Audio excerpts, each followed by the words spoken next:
A. El ser uno le llega al grupo desde fuera por el otro. Y con esta primera forma el ser uno existe como otro. El grupo, como erosión de una serialidad, unidad práctica de una objetivación en curso y manifestación inmediatamente sufrida por el otro, de una eficiencia definida, positiva o negativa, determina una totalidad negativa y práctica en el seno de la serialidad exterior, la de los no agrupados. Y el ser no agrupado de cada otro es la relación común del individuo serial con la totalización que se agrupa y con cada otro no agrupado, en tanto que tal. En el centro de la serialidad. Dicho de otra manera, el otro está determinado también en tanto que otro como individuo común.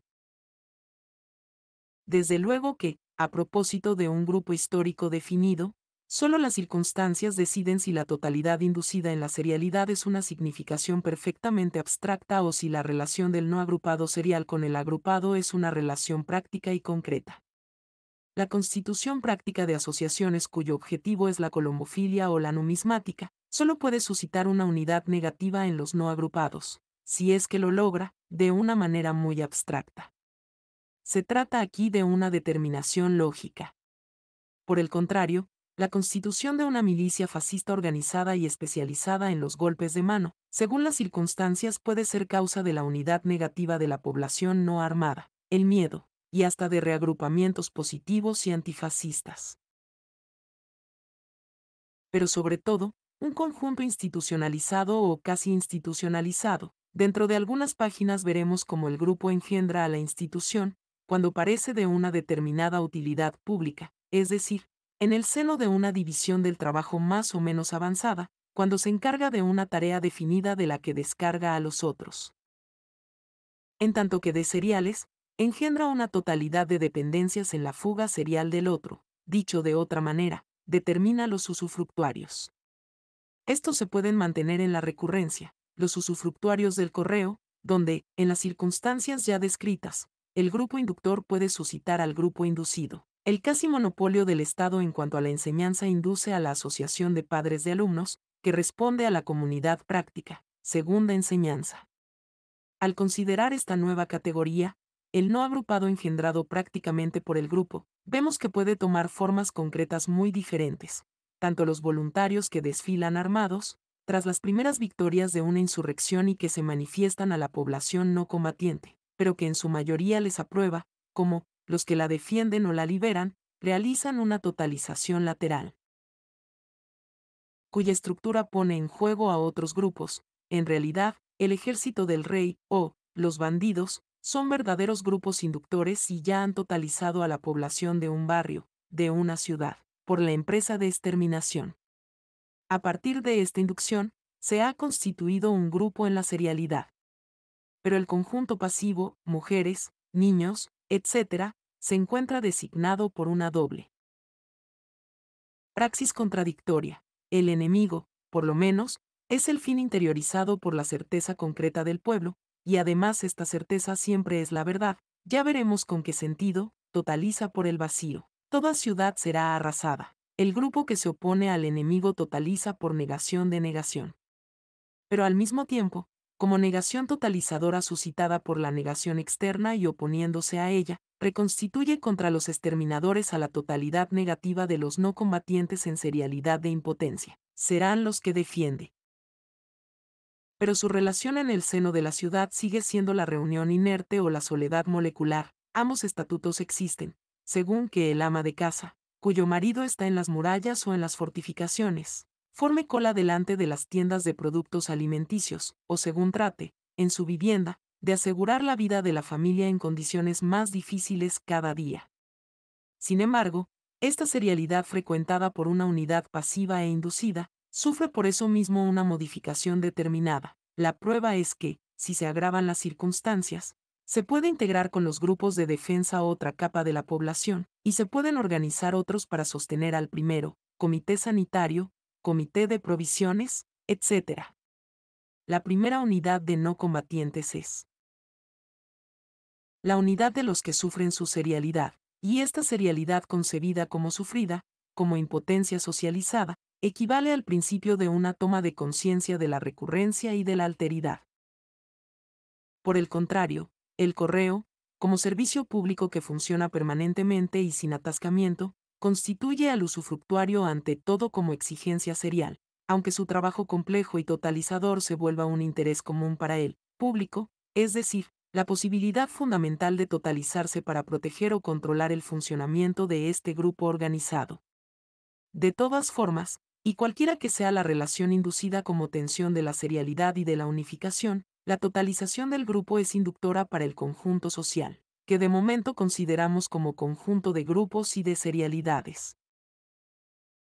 Lo es como determinación puramente formal, en la medida en que el grupo deja fuera de él por una totalización negativa a la unidad de los no agrupados. Lo es sobre todo como determinación práctica en la medida en que este mismo grupo tiene relaciones prácticas con el no grupo. Lo es, en fin, lo veremos más adelante, en la medida en que el grupo, a partir de un determinado volumen social, variable según las circunstancias, expresa en él a la sociedad en su conjunto, con la forma de totalización. Por esa relación totalizadora de la multiplicidad trascendente, el grupo se realiza como la primera mediación histórica entre lo práctico inerte y la libertad práctica como socialidad, pero de momento no nos interesa según este punto de vista. Si describimos su acción sobre la serialidad es para que se comprenda la reacción de la serialidad modificada sobre la comunidad que la modifica. En efecto, a partir del momento en que el grupo se vuelve mediación entre los no agrupados, estos, en la individualidad de cada uno, en la alteridad de lo colectivo, o en una primera totalización en curso, se hacen mediación entre los miembros o los subgrupos de la comunidad. Como empleado del correo, encargado de los giros o de los paquetes, mi relación con mis jefes pasa por la mediación de los otros, precisamente de los que, serialidad, hacen cola delante de mi taquilla. Y cada uno de estos individuos aprehende la totalización del grupo como totalidad ya hecha y en pleno funcionamiento. Esta totalidad se constituye, claro está, como totalización de las funciones y de los instrumentos. Y el pensamiento serial del individuo de serie se mueve en el campo práctico inerte y concibe implícitamente como equivalencia absoluta a los individuos comunes como instrumentos y a los instrumentos inorgánicos como funciones vivas. Cuando un usufructuario entrega un paquete certificado a un empleado del correo o cuando echa una carta al buzón reservado para las cartas de la misma ciudad, inicia una operación que, en un caso, empieza por una relación entre los hombres, lo que no quiere decir necesariamente una relación humana, y en el otro caso, por una relación con los instrumentos inorgánicos. Pero en ambos casos la operación completa supone a la vez instrumentos y hombres que los utilicen con una perspectiva definida. Y la característica práctica de la exigencia jurídica es, en el usufructuario, que éste no hace ninguna diferencia entre los instrumentos y los hombres. ¿Hay que creer que está así acondicionado por el campo práctico inerte donde aún se mantiene?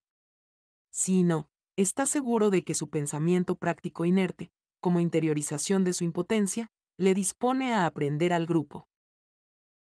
230, como unidad que sella una pasividad inorgánica, pero, por otra parte, su relación de usufructuario con el instrumento común y con el individuo común es libre relación jurídica, y según este punto de vista, su operación individual se encaja estrechamente en la operación del empleado, como individuo común, los papeles que llena para enviar el paquete, los lee el empleado, los vuelve a copiar o los corrige, etc., se establece una reciprocidad que le califica según un determinado punto de vista como común. Como beneficiario común y punto de partida común, es decir, comunizado por el aspecto común de la operación, su inercia jurada se vuelve su propio pasado garantizado por el juramento de los otros y asegurado por una ficha de control o un boletín que le entregan. Hay, pues, una determinada homogeneidad práctica entre el usufructuario y el empleado, en la medida en que la operación inicial crea una reciprocidad práctica.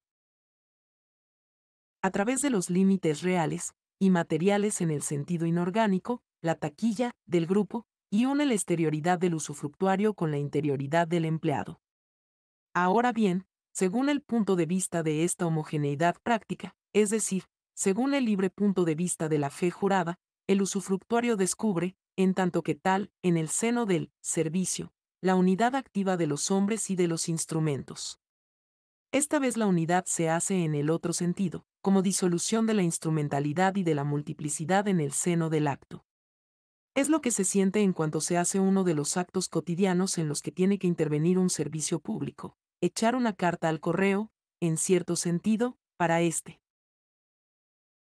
parisino es ponerla en el buzón de su tío marsellés, o, si se quiere, es echarla a un conducto hueco que la aspira como una ventosa y la conduce hasta la mesa del destinatario, y también es, en cuanto varía la circunstancia. Si nos enteramos, por ejemplo, de que un buzón estaba fuera de servicio en tal lugar de París sin que se lo hubiesen dicho a los usufructuarios y que por esta razón se han perdido centenares de cartas, remitir un mensaje de él que depende a algo en las múltiples manos de una organización libre, juramentada pero falible.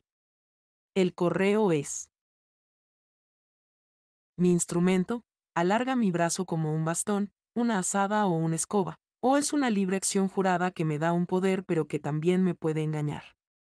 Y no se trata aquí de los dos términos opuestos de un dilema, sino más bien de dos límites entre los cuales son posibles muchos intermediarios.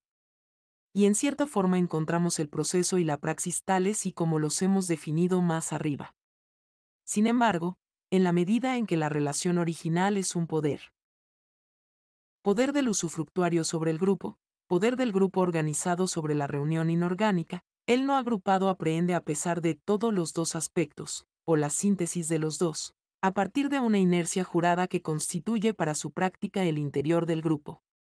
El grupo, que es instrumento u organización, tiene que responder a la exigencia del usufructuario, o el individuo masificado a la exigencia del grupo, si solo es visible el instrumento, el avión para los pasajeros. Tiene que funcionar como una libre función común, y si los hombres aparecen en su inercia mediada, tienen que responder a la exigencia. Esta segunda libertad no es la transparente praxis individual, es la libertad común y determinada por sus límites, aprendida por una libertad común a cada usufructuario, a pesar de la serialidad conservada. Y esta libertad común define para el usufructuario el carácter de la praxis común en tanto que supone una tensión que afecta al grupo entero. Todo el sistema de correos y toda Francia quedarán atravesadas de uno a otro lado por la praxis jurada que lleva una carta de Lila a Niza. Así el otro, el usufructuario, propone la totalidad agrupada como un objeto práctico cuya exis es la libertad juramentada, y propone esta totalidad como productora de actos totalizadores y manifestándose entera en estas expresiones prácticas de ella misma. Al mismo tiempo propone a las personas individuales que la componen, y a los instrumentos que hay en ellas, como particularidades inesenciales. Más aún, como va de la necesidad al poder práctico que el grupo le concede, y de ese poder a los aparatos que el grupo engendra para satisfacerle, aprehende a cada persona, en tanto que individuo común, como especificación a posteriori producida por el grupo en curso de desarrollo. No es esto falso, porque el individuo común es el producto del juramento, pero al mismo tiempo, el individuo orgánico para él queda indeterminado. Aprehende al empleado como generalidad humana especificada y significada por el grupo total y no fija, o no lo hace necesariamente, en realidad, muy pocas veces, los detalles del individuo y de la libre praxis de éste. No aprehende a esta como mediación individual entre la función y el resultado, sino como libre producción de una operación preliminar por el grupo a través de un órgano individual. Las frases y las letras que corresponden al registro de los paquetes y que se especifican en el contacto del paquete singular por registrarse, se trazan como praxis del grupo a través de las manos, que pueden ser cualesquiera, de estos empleados. La mayor parte del tiempo, la individualidad será aprendida como pura negatividad, carencia de habilidad, lentitud, falta de inteligencia o de amabilidad, esto es, como resistencia bruta de la materia a la libertad.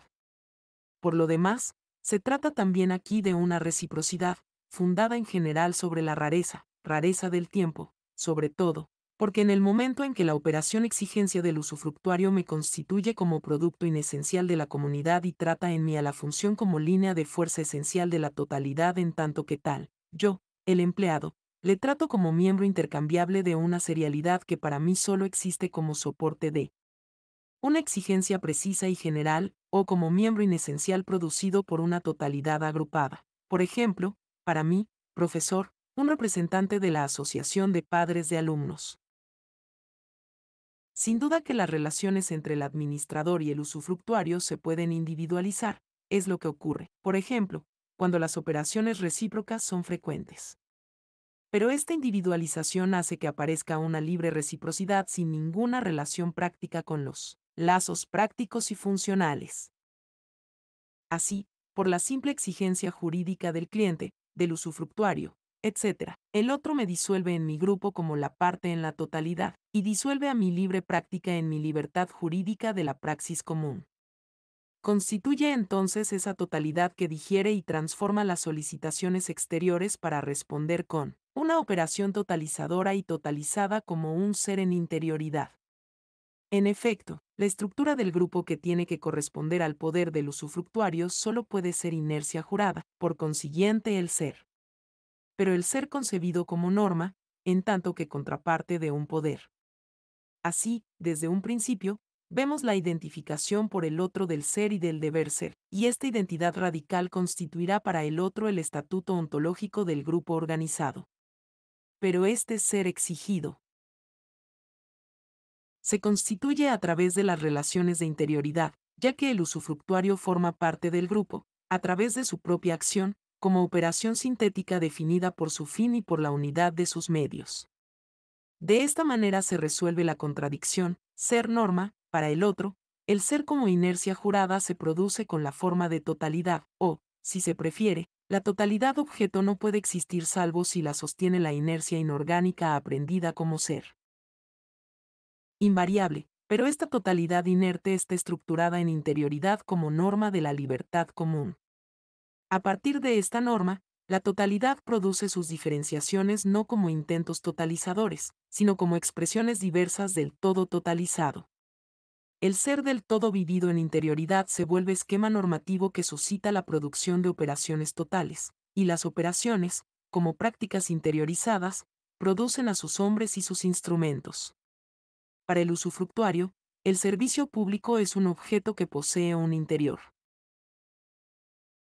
Es decir, un medio inerte caracterizado por su tensión, su índice de refracción, su trama, sus direcciones espacio-temporales, sus estructuras y su reflexibilidad. Se trata, pues, aquí de lo que podría llamarse la intersubjetividad práctica como medio de la totalidad totalizada. Y esta intersubjetividad no remite a ninguna conciencia abstracta o colectiva, es, sencillamente, la estructura reflexiva del grupo en tanto que aprendida por el usufructuario. Ahora bien, el miembro del grupo, es decir, el individuo común, el empleado, se realiza prácticamente en la operación recíproca que le une al cliente o al usufructuario como producto inesencial de la intersubjetividad reflexiva, lo que quiere decir, sencillamente, que la determinación de inesencialidad le llega a él a partir del otro y que tiene que asumirla por su operación misma. En una palabra, me produzco por el otro y para mí mismo como modo inesencial y pasajero de la intersubjetividad de mi grupo en tanto que opero con el otro y sobre el otro por cuenta de ese grupo. Y me aprendo en la práctica misma como expresión objetiva para el otro de una totalidad, cuando el movimiento interno de la comunidad no mediada por los extranjeros se da reflexivamente como simple totalización en curso. Cosa que aún se verá claramente cuando, no solo por sus acciones sino por su espesor material, los otros mediadores se vuelvan para cada miembro el factor real de su separación, de su aislamiento, cuando su resistencia, inerte y serial u organizada, condicione sus posibilidades de comunicar con sus compañeros de grupo. Es algo que ocurre con frecuencia. Por muy estrechos que sean los lazos internos, es raro que un grupo esté constantemente actualizado, es decir, totalmente reunido en un local. Y además, en muchos casos, estas reuniones plenarias son imposibles a priori. Por ejemplo, la importancia numérica del grupo le prohíbe toda reunión real. Los partidos sostienen congresos en los que cada individuo es el representante de otros. Cada miembro del grupo está, pues, provisional o definitivamente alejado de los otros miembros por la selva humana. Si se trata del militante de un partido no clandestino, está constituido, en tanto que individuo común, por sus fidelidades, juramento, y por sus funciones prácticas, ellas son las que le han señalado esta residencia, en este lugar. Pero al mismo tiempo, la selva humana que le rodea es viva y actuante, como la de Macbeth. Su espesor es material y práctico, lo circundante humano le trata, con consideración, desprecio, hostilidad, confianza, desconfianza, etc., no tiene importancia, como militante de ese partido. Es decir, que la práctica serial o común de los otros le constituye a partir del programa político o social, de la acción presente y de la historia anterior de su partido. La práctica individual, con su estilo y su color, su habilidad y su torpeza, etc., solo interviene a posteriori. Y no tiene, pues, eficacia de realidad más que en un marco extremadamente restringido, por ejemplo, en las relaciones con otros militantes y otros simpatizantes o con un margen de simpatizantes que dudan en afiliarse. Pero el militante declarado está constituido ante todo en su ser como inercia normativa en tanto que, en periodos de tensión política, por ejemplo, las posiciones de los otros están tomadas, endurecidas, son inquebrantables. Sin embargo, sería un error si creyésemos que estas reacciones de confianza o de hostilidad tratan de alcanzar en él, por ejemplo, a un comunista o a un socialista. La fuerza o la violencia de estas prácticas significan por sí mismas que a quien quieren alcanzar a través de un individuo cualquiera e inesenciales al partido. Cuando los actos de terrorismo fascista o los linchamientos convierten en víctima a un comunista, que es el único guardián de un local, a quien se dirigen es al comunista, es decir, que quieren alcanzar al partido como totalidad presente y esencial a través de un individuo inesencial a quien nunca consideran en su individualidad propia. Pero, más cotidiana y simplemente, las discusiones políticas de tal oponente o de tal adversario con tal militante no tratan de convencerle, sino de refutar al partido en su persona, y el interlocutor desdeña sistemáticamente los límites personales del individuo, lentitud, falta de cultura, falta de agresividad, mala elocución. Otro hubiera contestado mejor, hubiera derrotado al adversario. En cualquier caso, sus reacciones son las del grupo como totalidad encarnada en cada una de estas modalidades pasajeras.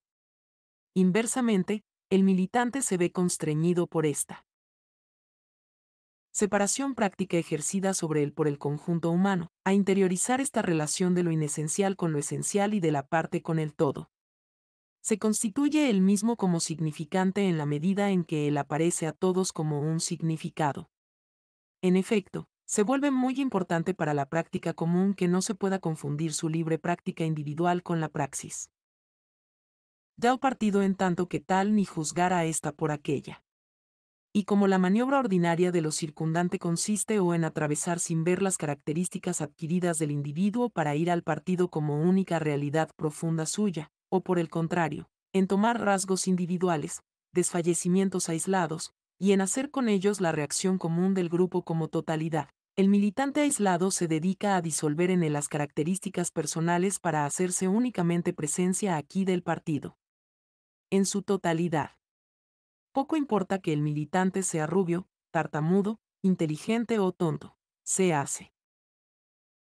Para todos lo que todos le hacen, la encarnación no especificada de un partido de masas, centralizado, revolucionario, etc., que recibe 6 millones de votos en cada consulta electoral y que asume y elabora las exigencias de sus electores y de sus miembros. Se hace ser exigencia, ser acusación. Aprende el pensamiento común como determinación de la memoria y como juramento, para estar seguro de que esta inercia normativa se reproducirá en él como la misma que en todas las bocas del partido. 231.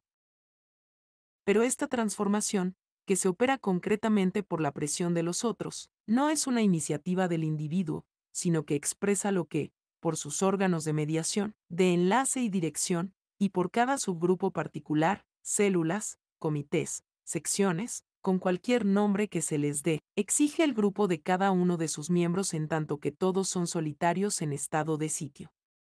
Sin embargo, la rigidez formal de la identificación con el todo va acompañada por una completa confusión en su contenido material. El militante, en tanto que ha estereotipado en él las relaciones funcionales, dispone de una ideología que le permite establecer su posición en todo momento y que realiza por su boca, como determinación del discurso, la interpretación común de la situación histórica por la totalidad militante. 232. Pero, al mismo tiempo, los individuos, por la indefinida recurrencia de lo serial o los grupos enemigos por el robo sistemático de su acción, desvían o disuelven, aquí y para todos los mismos en todos los otros aquí, las significaciones que da a su práctica y al curso de las cosas. Estas significaciones, refractadas a través de un oscuro y cerrado espesor de proyectos y de acciones, se vuelven objetos indeterminados o lo que es lo mismo, con 100.000 caras. Cuando el militante afirma públicamente la determinación abstracta y esquemática del discurso, hace que el partido aparezca enseguida para todos como grupo totalidad. Pero se mantiene esquemática y, en la medida en que la identifica aún más con el grupo, le corta más de la realidad. Como se habrá comprendido, no se trata de considerar aquí los inconvenientes políticos de una situación particular. Solo quería mostrar que la selva humana, como materialidad y praxis de aislamiento, se tiene que interiorizar para el militante como ubicuidad del grupo. Pero hemos visto que esta ubicuidad, aún fluida, a pesar del juramento y de la heterogeneidad producida, en tanto que las relaciones de los individuos comunes son directas, se fija y se osifica en cuanto se afirma contra la práctica de los no agrupados. En el momento en que el grupo como totalidad objeto se vuelve esquematización abstracta en el militante, éste pierde la posibilidad de comprender su praxis orgánica, la de los otros y el curso concreto de las cosas. Pero al mismo tiempo se refiere en todo momento y para toda decisión a lo que realiza como su realidad común, es decir, al partido como inercia normativa y totalidad hecha, como pura objetividad e intersubjetividad, es decir, poseyendo una interioridad, esto es, como substancia total en todas partes que vuelve a inventar en todas partes sus propias contraseñas. Sin embargo, no debemos olvidar que esta nueva constitución le llega al miembro del grupo por los otros, lo que significa que se produce en el medio de la alteridad, y que lo asume en función de sus relaciones funcionales con los no agrupados. Entonces esta estructura, como instrumento práctico de sus operaciones, representa en cada uno a su ser en el medio del otro y a la reinteriorización práctica del ser otro del grupo. Porque donde el grupo puede aparecer superficialmente como totalidad es en su objetividad para el otro. 233. Y ya sabemos que en el mismo, como relación interna, se vuelve totalización. Por otra parte, la estructura de encarnación, inesencialidad del individuo, esencialidad presente del todo, no está vivida por el miembro organizado para ella y en ella misma. No la aprehende en la unidad reflexiva de un acto organizador que tiene como objetivo directo a la totalización del grupo, la produce por la mediación del otro como esquema director de sus relaciones con el otro. Así pues, hay que comprender que, para el hombre del grupo, el objeto práctico y teórico es el otro, y que no aprehende su propia realidad de encarnación inesencial más que como regla implícita de acción y como significación descubierta y proyectada sobre el otro en el curso de la reciprocidad antagónica del combate o de la discusión. Esta relación unívoca con el partido o con el grupo, su ser en el grupo vivido como disolución de la parte en proyecto del todo, nunca es el fin de su acción o el objeto de una evidencia intuitiva y práctica. Tampoco se formula nunca explícitamente, a menos que no esté ya formulada por otros. Se trata a la vez de un saber vacío, de una inercia recibida y sufrida pero interiorizada en juramento abstracto y reexteriorizada en acciones estereotipadas, o más bien, cuyas estructuras de relación tienden hacia la estereotipia, y de una especie de intencionalidad regresiva que, a título de puro accidente, trata de llevar cada circunstancia particular a la totalidad como substancia que ingiere y disuelve en ella a toda la realidad concreta, como inesencial. Y en cierta forma, teniendo cuidado de deshacer los equívocos, se puede decir que la praxis del militante, cuando está unido a los otros terceros por la mediación de la selva humana, comporta una determinada alienación al grupo, es que, en efecto, vive como lazo de interioridad de la organización totalizadora a una unión de exterioridad en el grupo objeto, y objeto exterior, que es precisamente la unión del otro con la totalidad inerte y que él ha reinteriorizado como medida de defensa. No importa, está constituido por una unión compleja, hecha de clos mediaciones inversas, la mediación del otro entre el individuo común y el grupo objeto, La mediación del grupo objeto entre el individuo común en tanto que agente y el otro en tanto que objeto de su acción.